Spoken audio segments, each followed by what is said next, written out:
ठंड में सुबह सुबह 4 बजे नाश्ते में आलू के पराठे खाने वाला ससुराल। नेहा की नई नई शादी हुई थी।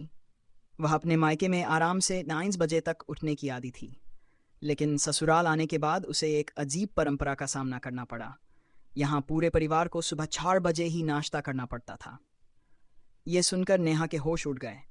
उसे लगा कि ये मजाक होगा, लेकिन जब सासू माँ ने रात को ही अलार्म लगा दिया और सबने इसे गंभीरता से लिया, तो उसे समझ आ गया कि यह ससुराल अलग ही तरह का है।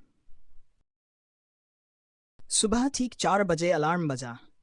नेहा को लगा कि यह गलती से बज गया होगा। वह अभी सोच ही रही थी कि अलार्म बंद करके सो जाए, तभी सासू माँ की तेज आवाज आई, बहू उठो, नाश्ते का समय हो गया है। नेहा घबरा कर उठी। उसे यकीन ही नहीं हुआ जब उसने देखा कि ससुर जी, देवर, ननद और यहाँ तक कि छोटे बच्चे भी नींद में झूलते हुए लेकिन जाग चुके थे। सबके चेहरे पर वही एक सवाल था, पराठे बने या नहीं। नेहा को समझ नहीं आ रहा था कि यह सपना है या हकीकत। उसे तो आदत थी कि नाश्ता आराम से 9 बजे हो, वो भी कभी चाय और बिस्किट, कभी पोहा। लेकिन यहाँ सुबह 4 बजे गर्मा गर्म आलू के पराठे। नेहा की पहली परीक्षा। अब उसकी बारी थी। कुछ दिनों तक तो उसे सिर्फ देखने और समझने का मौका मिला, लेकिन एक दिन सासू माँ ने घोषणा कर दी, बहू, अब तुम्हारी बारी है, कल से तुम नाश्ता बनाओगी। नेहा के चेहरे का रंग उड़ गया। सुबह बजे बजे उठना भी मुश्किल और उस पर नाश्ता बनाना। मम्मी जी, क्या रात में बना सकते हैं? नेहा ने हिचकिचाते हुए पूछा। सासू माँ ने सिर हिला दिया, नहीं बहू, पराठे गरम गरम ही खाने का मजा है। अब तो नेहा को लगने लगा कि यह परीक्षा पास करना किसी युद्ध जीतने से कम नहीं होगा। अगली सुबह जब मुश्किलें बढ़ गईं, सुबह 30 बजे का अलार्म बजा। नेहा किसी तरह उठी और किचन में पहुंची, लेकिन जैसे ही आलू निकालने लगी उसके होश उड़ गए। आलू ही खत्म थे। अब क्या करे? सासू माँ तो किसी और नाश्ते के लिए मानेंगी नहीं।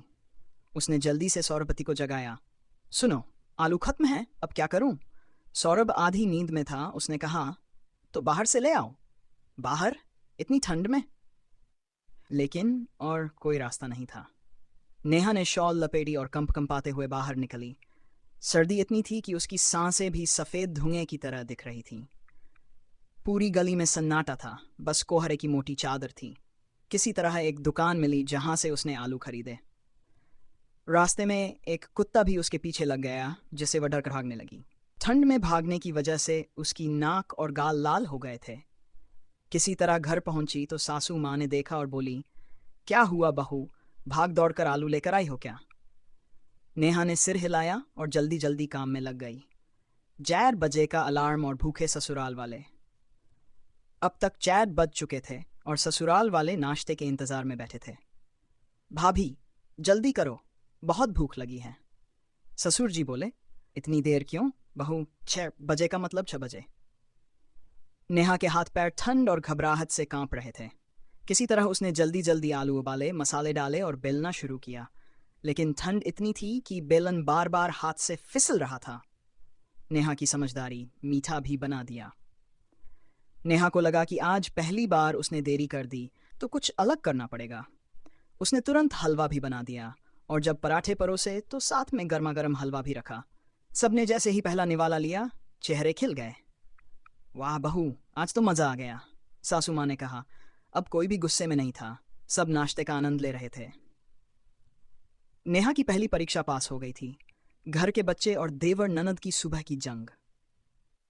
नेहा ने देखा कि घर के छोटे बच्चे और देवर ननद सुबह उठने में बहुत आलसी थे।